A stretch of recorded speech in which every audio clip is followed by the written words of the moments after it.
Hello students, मेरी economics की class में आप सभी का वेलकम है। यहाँ हम चैप्टर 2 पढ़ रहे हैं इकोनॉमिक्स का, क्लास 12th का। हमने भी प्रीवियस क्लास में मीनिंग ऑफ इनडिफरेंस कर्व पढ़ा था। वहाँ देखा था कि इनडिफरेंस कर्व ऑर्डिनल अप्रोच को समझाता है। कि ऑर्डिनल अप्रोच में हमने देखा था जो कि हिक्स और एलन ने बताई थी। वहाँ उन्होंने कहा था कि हम हमारी सेटिस्फैक्शन को, हम हमारी वांट्स को एक रैंक देते हैं, एक क्रम में लगाते हैं। तो इनडिफरेंस कर्व में क्या देखा था? इनडिफरेंस कर्व में ये वक्र बना करके भी देखा था, कर्व बना करके, कि ये एक कर्व था। इसी तरीके से कर्व बना था। वहाँ में देखा था इस कर्व में कोई भी पॉइंट लो, चाहे आप यहाँ ए पॉइंट लो, चाहे यहाँ आप बी पॉइंट लो, चाहे आप यहाँ सी पॉइंट लो, कोई सा भी आप पॉइंट ले सकते हैं। इसमें क्या है, कोई भी पॉइंट लो, पर यहाँ ये बताया गया है कि दो गुड्स के कॉम्बिनेशन ऐसे, देखिए यहाँ आप ए की इतनी मात्रा ले रहे हैं, जैसे कि ये कोई वाई वस्तु है, वाई की आप 10 इकाई ले रहे हैं और एक्स की आप 5 इकाई ले रहे हैं। तो ये क्या हो गए? 2 गुड्स हो गए आपके। 2 गुड्स के ऐसे कॉम्बिनेशन जिससे मिलने वाली सेटिस्फैक्शन आपका इक्वल हो, यानी इस वक्र में मिलने कोई भी आप कॉम्बिनेशन या बिंदु ले सकते हो, आपका सेटिस्फैक्शन कैसा रहेगा? इक्वल रहेगा। वहाँ हमने देखा था कि इसकी मात्रा, यानी कि बी पॉइंट में हमने देखा था वाई की अगर मैं कम कर रही हूँ 5, तो यहाँ एक्स की मैं कितनी कर दी है, और मेरी एक्स की कितनी हो गई? 10। तो यहाँ देखा था, पर यहाँ हमने देखा कि सेटिस्फैक्शन लेवल कैसा होगा? इक्वल होगा। सेकंड बात ये देखी थी कि एक कॉमोडिटी की अगर एक्स्ट्रा मात्रा, एक गुड्स की हमें अतिरिक्त अगर मात्रा चाहिए, तो हमें दूसरी वस्तु का क्या करना पड़ रहा था? त्याग करना पड़ रहा था। तभी हमारा क्या हो रहा था? सेटिस्फैक्शन लेवल इक्वल हो रहा था। तो अब देखा था कि various combination of 2 goods with equal level of satisfaction to a consumer. तो इसे तटस्थ वक्र भी कहा जाता है। दो वस्तुओं के ऐसे संयोग जिससे मिलने वाली उपभोक्ता को जो संतुष्टि है वो कैसी रहती है? इक्वल रहती है। ठीक है, हमने इसी वक्र से देखा था। ये जो IC1, IC2, IC3 था, इसे हमने क्या कहा था? इनडिफरेंस कर्व देखा था। आज देखेंगे हम यहाँ पे assumption of indifference curve analysis. हम यहाँ फर्स्ट क्लास से, अभी जब हमारा फर्स्ट चैप्टर हुआ था उसकी फर्स्ट क्लास से देख रहे हैं कि इकोनॉमिक्स के कोई भी कंसेप्ट या टॉपिक को समझने से पहले हम कुछ अजम्पशन या फिर मान्यताएं मान करके चलते हैं। वैसे ही हमने इनडिफरेंस कर्व की भी कुछ अजम्पशन या मान्यताएं मान करके चली है। पहली अजम्पशन, जैसा कि हम देखते हैं कि रैशनैलिटी, यानी कि विवेकशीलता। कहा गया है ए कंज्यूमर इज अजम टू बी रैशनल। हम क्या मान के चलते हैं कि कंज्यूमर यानी उपभोक्ता एक विवेकशील है, उसको यानी उपभोक्ता को अपनी इनकम है या फिर कोई भी गुड्स की प्राइस का पूरा नॉलेज है। ठीक है, सेकंड पॉइंट हम देख रहे हैं कि हम ये मान रहे हैं कि यूटिलिटी इज ऑर्डिनल। क्या मान के चल रहे हैं? जो कि ये पूर्णतः सत्य भी है, ये बात सही है कि हम हमारी यूटिलिटी को, उपयोगिता को, हमारी पसंद को क्या करते हैं? हम एक रैंक देते हैं। छोटा बच्चा चॉकलेट को पहले प्रेफरेंस देगा और हम किसको देंगे? बुक को देंगे। ठीक है, थर्ड पॉइंट आपका हो जाएगा preference as transitive consumption behaviour is consistence. कहा गया है कि जो आपकी पसंद है वो आपके अनुसार ही है। अगर यदि उपभोक्ता को ए को बी की कोई तुलना में सी पसंद आ रही है कोई भी वस्तु, तो वो सी वस्तु लेगा। आगे कहा गया है कि फोर्थ पॉइंट कहा गया है कि the total utility of a consumer depend on the quantity of various goods consume. यानी कहा गया है कि आप जो उपभोक्ता है या जो कंज्यूमर है वो टोटल यूटिलिटी पे डिपेंड करते हैं। यानी हम Q1, Q2 ये सारी मात्रा को क्या कर रहे हैं? इक्वल कर रहे हैं। यहाँ भी हमने देखा U बराबर F में यहाँ हमने X Y किया, यानी हमने 2 गुड्स ली थी, तो इनकी टोटल क्वांटिटी को हम लेकर के चल रहे हैं। आगे फिफ्थ पॉइंट हम देखेंगे। फिफ्थ पॉइंट हम देखते हैं, इसमें कहा गया है कि the marginal rate of substitute is assume to be decreasing. ये इम्पॉर्टेंट चीज़ है। जब भी आप एजम्पशन लिखो, बहुत इंपॉर्टेंट चीज़ है। सबसे फर्स्ट है आपकी कि रैशनैलिटी बताई गई है, यूटिलिटी ऑर्डिनल है, और हम हमारी प्रेफरेंस हम जो भी है उसको हम क्या कर रहे हैं? कंसिस्टेंट कर रहे हैं, टोटल यूटिलिटी मान के चल रहे हैं।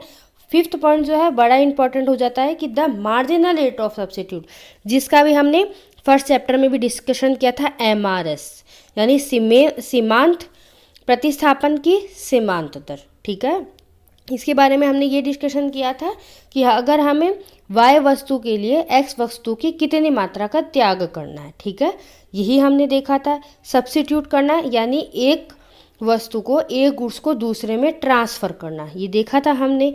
तो यहाँ कहा गया है कि हम ये मान के चल रहे हैं कि जो हमारा MRS है यानी एक अतिरिक्त इकाई को प्राप्त करने के लिए जो मैं दूसरी वस्तु को छोड़ रही हूँ, वो किस रेट में छोड़ रही हूँ मैं, घटती हुई दर से।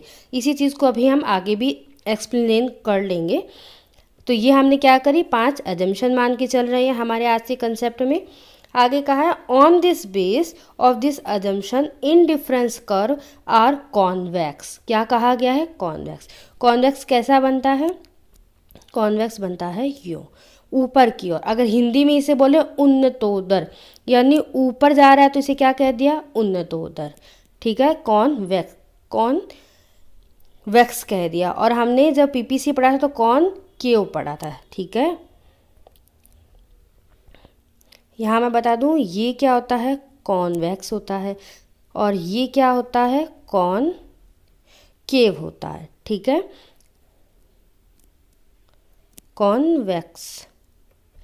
कॉन्वेक्स यानी कि उन्नतोदर, ये क्या होता है, नतोदर।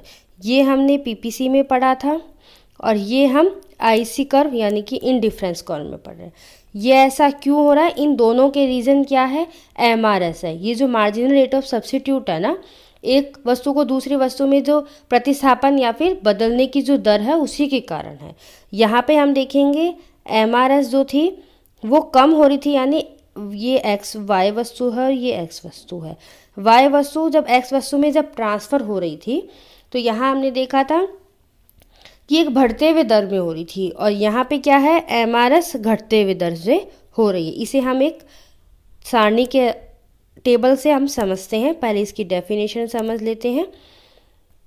तो यहाँ हमने पढ़ा कि हमने कहा कि कॉन्वेक्स होता है, क्यों, MRS रेट के कारण। तो यहाँ हम अभी MRS पढ़ लेते हैं। मार्जिनल रेट ऑफ सब्स्टिट्यूट यानी कि प्रतिस्थापन की सीमांत दर, किसी भी वस्तु को ट्रांसफ़र करने की दर। The marginal rate of substitute represent the amount of commodity y। क्या कर रहा है ये, अमाउंट ऑफ कमोडिटी y की रिप्रेजेंट कर रहा है कि कितनी मात्रा में सब्स्टिट्यूट हो रही है। ठीक है, which the consumer has to give up the one additional unit of other commodity x।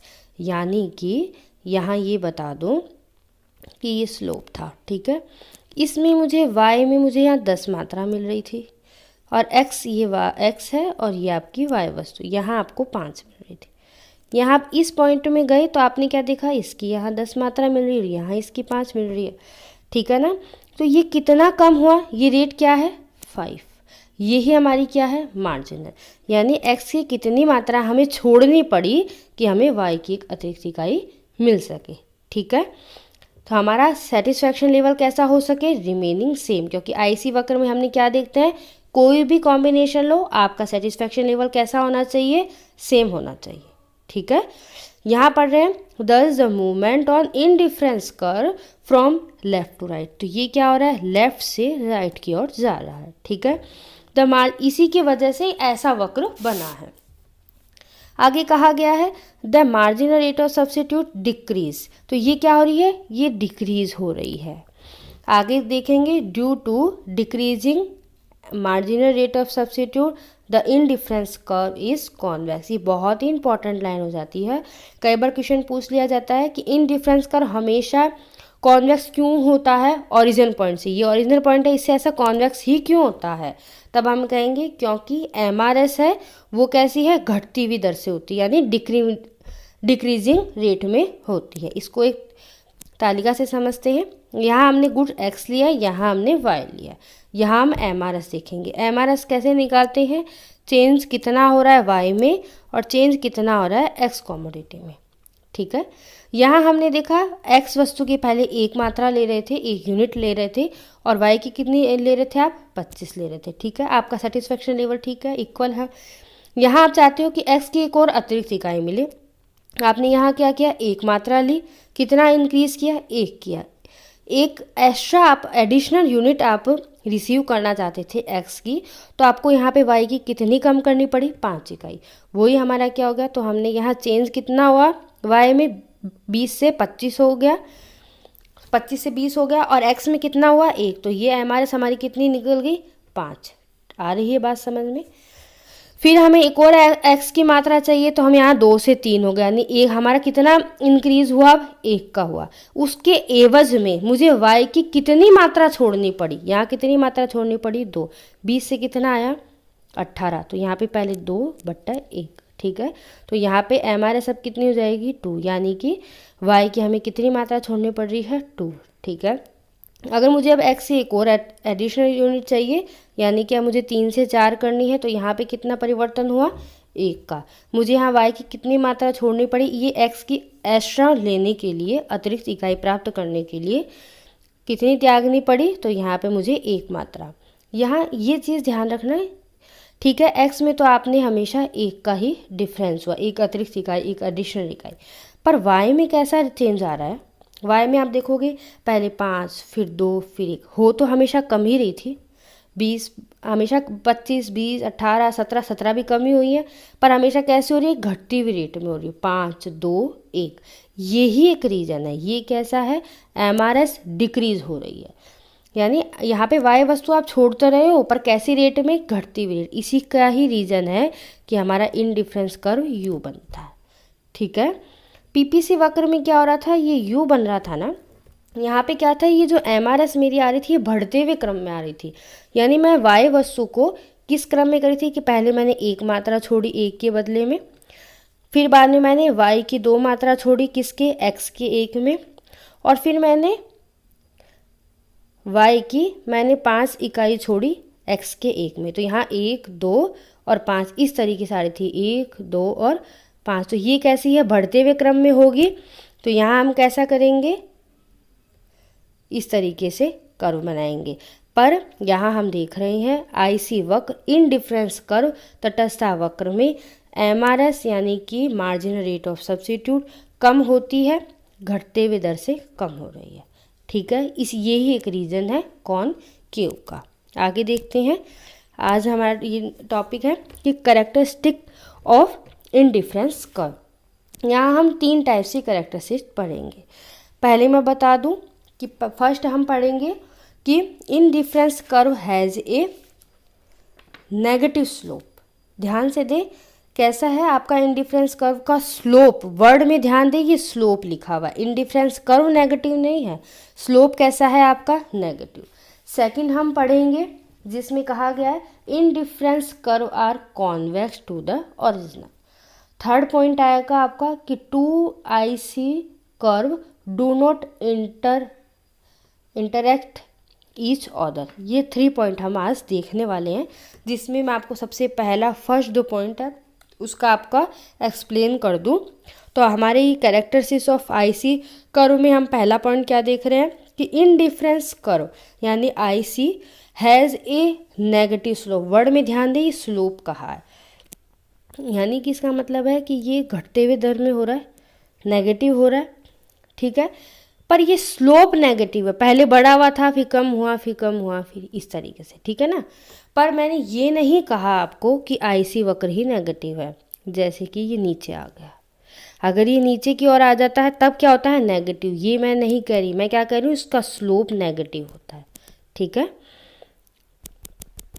यहाँ देखेंगे कि it slope downward to the right, इस slope downward to the right. The reason आपको बताया गया for it is that if the consumer want to remain on the same level of satisfaction. हमने कहा कि इस कर्व में कोई सा भी पॉइंट लो आप, चाहे ये वाला लो, चाहे ये लो, चाहे कोई सा भी पॉइंट लो, आपका सेटिस्फैक्शन लेवल कैसा होगा, same.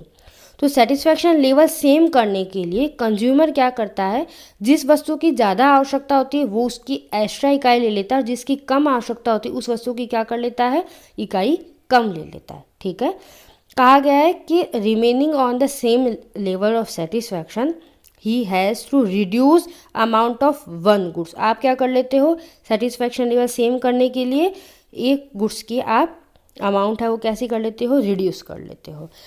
To increase the amount of order, एक वस्तु की मात्रा कम करते हैं तब हम दूसरी वस्तु की इकाई ज़्यादा कर लेते हैं जिससे कि हमारा लेवल समान हो, इसलिए इसका स्लोप कैसा होता है, इस तरीके से नेगेटिव।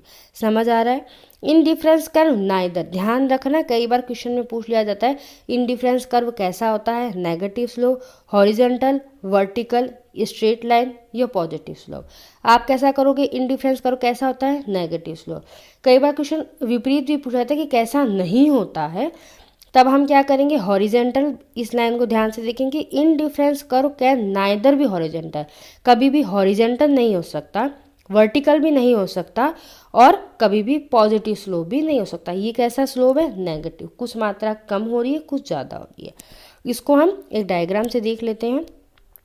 इकोनॉमिक्स में कभी भी किसी भी कंसेप्ट को समझाओ तो साथ में आप यहाँ पे डायग्राम से ज़रूर समझाना चाहिए। अगर क्वेश्चन में लिखा हुआ नहीं भी आया है कि डायग्राम शो करो, तब भी हमें क्वेश्चन में डायग्राम शो करके ही सॉल्व करना चाहिए। ठीक है, यहाँ हम पहला चित्र क्या देख रहे हैं, इस डायग्राम में हम क्या देख रहे हैं कि ये कर्व बना हुआ है हमारा हॉरिजेंटल। हॉरिजेंटल यानी कि ये जो एक्स अक्ष है उसके समांतर चल रहा है। ठीक है ना। यहाँ हम देखेंगे कि अगर मैं x2 मात्रा लूँ और y की सेम में लो, ठीक है, मुझे x1 की एक अतिरिक्त इकाई चाहिए, तो मैंने क्या किया, ये ले लिया। तो अब मेरा सेटिस्फेक्शन लेवल इक्वल रहेगा क्या, नहीं, क्योंकि मैंने y की कुछ वस्तु नहीं ली। यहाँ क्या हो जाएगा, y की तो उतनी है पर मुझे यहाँ पे एक्स्ट्रा बेनिफिट मिल रहा है, इक्वल नहीं रहेगा मेरा सेटिस्फेक्शन। ठीक है ना। पहले सेटिस्फेक्शन मुझे मिल रहा था कि ठीक है उसकी 10 मात्रा ले ली, उसकी मैंने 10 ले ली। ठीक है, अब आप यहाँ क्या कर रहे हो, x की 10 ले रहे हो और यहाँ पे क्या कर रहे हो 15, ये इक्वल हुआ, सेटिस्फेक्शन नहीं, यहाँ पे क्या हुआ, मोर देन सेटिस्फेक्शन होगा। हमने कहा है इन डिफरेंस कर्व में हम इक्वल, हमें हमेशा इक्वल सेटिस्फेक्शन चाहिए दोनों वस्तुओं से। अगर मैं x1 में जाऊँ तो यहाँ क्या हो जाएगा, मुझे अब पहले 10 मात्रा थी y की, अभी भी वही है, पर x की मुझे 5 ही मिली, तो मैं कह रही नहीं, मैं तो कब इक्वल होंगी, जब मेरे को दोनों में 10 में से 10 मिले। तो यहाँ भी कहा गया कि अगर आपको किसी वस्तु की ज़्यादा मात्रा चाहिए तो आपको दूसरे वस्तु की क्या करनी पड़ेगी, कम करनी पड़ेगी, तभी आपका सेटिस्फेक्शन लेवल, अगर आप इससे इक्वल या सेम रखना चाहते हो तब आपको एक वस्तु की मात्रा कम करनी पड़ेगी, दूसरे की बढ़ानी पड़ेगी। तो यहाँ पे क्या हो रहा है, मुझे एक ही वस्तु की ज़्यादा और एक ही वस्तु की कम मिलने के कारण मुझे सेटिस्फेक्शन नहीं मिल रहा। तो ये तो हॉरिजॉन्टल है जो कि नहीं हो सकता। ठीक है, करेक्टर शीर्षक है तो हमें लिखना है कि इनडिफरेंस कर्व है हमेशा नेगेटिव स्लोप का होता है, कभी भी हॉरिजॉन्टल या वर्टिकल नहीं होता। वर्टिकल में भी आप ये देखोगे, यहाँ पे आप देखोगे एक्स की तो आप सेम ही अमाउंट रख रहे हो या फिर क्वांटिटी रख रहे हो, वाई की आप बढ़ा रहे हो या कम भी कर रहे हो, तो वहाँ क्या होगा, सेटिस्फेक्शन लेवल आपका सेम नहीं मिल पाएगा। जिस वस्तु की आप ज़्यादा मात्रा ले रहे हो, जैसे वाई की आप ज़्यादा मात्रा ले रहे हो, तो यहाँ तो आपका मोर देन सेटिस्फेक्शन हो गया ना। हम यहाँ बात करें कि हमें दोनों वस्तुओं से कब इक्वल मिल सकता है। ठीक है, आ रही बात समझ में। यहाँ एक्सप्लेन भी किया गया है, जो ये डायग्राम आपको ए बताया गया उसका एक्सप्लेनेशन है। पहले कहा गया है कि अकॉर्डिंग, आपको फिगर के अनुसार बताया गया है कि indifference curve can not be horizontal. Horizontal क्यों नहीं हो सकता, if the bundle of goods on point A is compare to point B. तो यहाँ कहा गया it is found that a consumer will choose bundle B because hit more. यानी ये कहा गया है, ये हॉरिजेंटल है, ये आपका बंडल एक है। ठीक है, अगर आप यहाँ जाते हो तो ये आपका बंडल क्या हो जाएगा, बी हो जाएगा। यहाँ आपको क्या मिल रही है, एक्स वस्तु की ज़्यादा इकाई मिल रही है। ठीक है, जो कि more quantity of X goods and B then on, यानी बी बंडल में क्या हो रहा है, बी पॉइंट में आपका क्या हो रहा है, ए से ज़्यादा सेटिस्फेक्शन मिल रहा है। Thus the level of satisfaction is not equal to A and B, so indifference curve can not horizontal. आगे वर्टिकल में भी कहा गया है कि वर्टिकल में भी यही बात है, ये की ये बात है, वर्टिकल में ये हो जाएगा। तो यहाँ कहा गया है अगर आप ये ले रहे हो कॉम्बिनेशन, उस ये ए कॉम्बिनेशन है, अगर आप ये बी कॉम्बिनेशन लेते हो तो यहाँ पे क्या हो रहा है, वाई वस्तु की आप ज़्यादा मात्रा ले रहे हो, तो यहाँ पे क्या हो रहा है, more of X goods, then क्या हो रहा है, ए पॉइंट से आपका सेटिस्फेक्शन लेवल ज़्यादा हो रहा है, तो यहाँ पे the level of satisfaction is same नहीं रह पा रहा, इसलिए हम इंडिफरेंस कर्व ये नहीं ले सकते वर्टिकल में। ठीक है। थर्ड पॉइंट है कि मैं इंडिफरेंस कर्व मेरा कभी भी पॉजिटिव भी नहीं होना चाहिए। पॉजिटिव कैसे, मैं एक्स की यहाँ पे मात्रा ले रही हूँ 10, वाई की भी मैं 10 ले रही हूँ, तो मुझे अगर x की ज़्यादा चाहिए, ठीक है, तो मैं y की भी ज़्यादा अगर करूँगी तो यहाँ पे क्या होगा, मुझे दोनों की मात्रा ज़्यादा चाहिए, तो ये क्या हो जाएगा आपका पॉजिटिव स्लोप। पर हमने क्या कहा है, मुझे एक यहाँ पे कब ऐसा होता है कि जब कि हम ये बोलें कि हमारे जो गुड्स बताए गए हैं या फिर रिसोर्स क्या होते हैं हमारे पास में लिमिटेड होते हैं, तो कहा गया है कि अगर आप ढाल पॉजिटिव लेते हो तो आप वाई वस्तु की तुलना में भी क्या कर रहे हो, आपको अधिक मात्रा मिल पा रही है, आपका जो सेटिस्फेक्शन लेवल क्या है, एक इनडिफरेंस नहीं हो पाएगा। यहाँ हम देखेंगे कि a consumer prefer basket of goods offer B point, then कहा गया है कि according to this figure consumer will choose the bundle B in compare to A bundle on point A बताया गया है because B point the quantity of X goods O X. यहाँ हम देखेंगे यहाँ पे ये जो ओ एक्स है, ठीक है, यहाँ आगे कहा गया है कि ओ एक्स की मात्रा ले रहे हैं और वहाँ वाई में आप क्या कर रहे हो, वाई टू की मात्रा ले रहे हो, वाई टू की मात्रा ले, तो यहाँ आपका इक्वल सेटिस्फेक्शन नहीं हो पाएगा। ठीक है, तो यहाँ पे क्या होगा, आपका मोर देन क्वांटिटी आप ले पाओगे।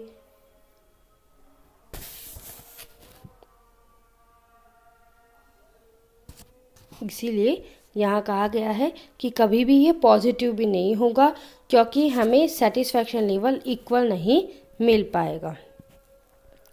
आगे हम देखेंगे सेकंड पॉइंट कि फर्स्ट पॉइंट हमारा होगा कि हमेशा नेगेटिव स्लोप होता है। सेकंड पॉइंट में हम देखेंगे इनडिफरेंस कर्व इज कॉन्वेक्स। इस कॉन्वेक्स का मैं आपको समझा चुकी हूँ। कारण आपका कैसा है, diminishing marginal rate of substitute, यानी कि जो MRS है ये घटती हुई होती है। हमने अभी देखा 5, 2, 1, यानी वाई वस्तु की जो मात्रा हम घटा रहे हैं वो किस रेट में घटा रहे हैं, या कम कर रहे हैं या रिड्यूस कर रहे हैं, घटती हुई दर से, यानी कि डिमिनिशिंग रेट में हम क्या कर रहे हैं, कम कर रहे हैं। ठीक है, तो ये क्या होगा, कॉन्वेक्स इसीलिए बनेगा। यहाँ कॉन्वेक्स बता दिया गया। आगे कहा गया है कि अबव आपको फिगर में कहा गया है show that a consumer in order to get 2 unit X और वाई, जो कि आपको दी गई है। यहाँ आपको कॉम्बिनेशन अलग अलग दे दिए गए, हर कॉम्बिनेशन चाहे बी लो, ए लो, सी लो और डी कुछ भी लो, आपका इक्वल होगा satisfaction. In order to get 3 unit of X की, अगर हम ये एक्स की 3 यूनिट हम ले रहे हैं तो हम यहाँ क्या करेंगे, कॉम्बिनेशन देखेंगे कि यहाँ ये जो बी और ए हो रहा है, हम पहले क्या कर रहे थे, ये ले रहे थे। एक सेकेंड में आपको बता दूँ कि हम यहाँ पे ये ले रहे थे, AM है, ये BM है और ये CO है। ये जो आपको बताया गया ना, यानी कि यहाँ ये कह दूँ कि मैंने ये छोड़ा और ये छोड़ा, तो ये वाला जो पॉइंट बताया गया ना, ये आपका क्या है, मार्जिनल। क्यों है, क्योंकि एक का कम होना तब दूसरे को मिलना। ये क्या है, आपका स्लोप बता रहा है। ठीक है ना, ये आपका स्लोप बता रहा है। तो कहा गया है तो B और N वस्तु की आप जो मात्रा Y की आप कम कर रहे हो, तो ये आप सेक्रीफाइस कर रहे हो। As he get more and more X, अगर आप जैसे जैसे आप एक्स की मात्रा बढ़ाते जा रहे हो वैसे वैसे हम ऊपर देखेंगे CO हमने कम किया, DP हमने कम किया, तो ये मात्रा हम क्या करते जा रहे हैं, कम करते जा रहे हैं। This is due to diminishing marginal rate of substitute. क्यों, क्योंकि the level of satisfaction remaining same at all point on indifference curve. आगे थर्ड हमारी कैरेक्टरिस्टिक्स क्या थे, indifference curve can not interact each other, यानी कि ये कभी भी इंडिफरेंस कर्व, एक IC1 ये हो गया, कल भी हमने देखा था IC2 ये हो गया, हमेशा ऊपर की ओर का, कभी भी ये एक दूसरे को इस तरीके से काटेंगे नहीं। ऐसा क्यों, इसके भी रीज़न है, क्योंकि हमने कहा था, ये देखो मेरा IC1 है, ठीक है ना। IC1 में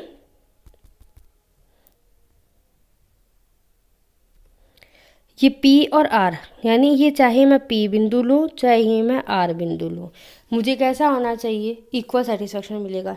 दैट्स वाई कि मैंने यहाँ ये ली चाहे मैं ये लूँ, यानी कि मुझे x वस्तु की अगर ज़्यादा मात्रा चाहिए थी तो मैंने यहाँ पे इसकी इतनी कम कर दी, इसकी मुझे इतनी ज़्यादा मिल गई, ठीक है। पर यहाँ कह रहे कि अगर ऐसा बनाओगे तो अगर मैं ये P और Q लूँ, P और Q लूँ, तो यहाँ मुझे क्या होगा, इक्वल नहीं मिल पाएगी।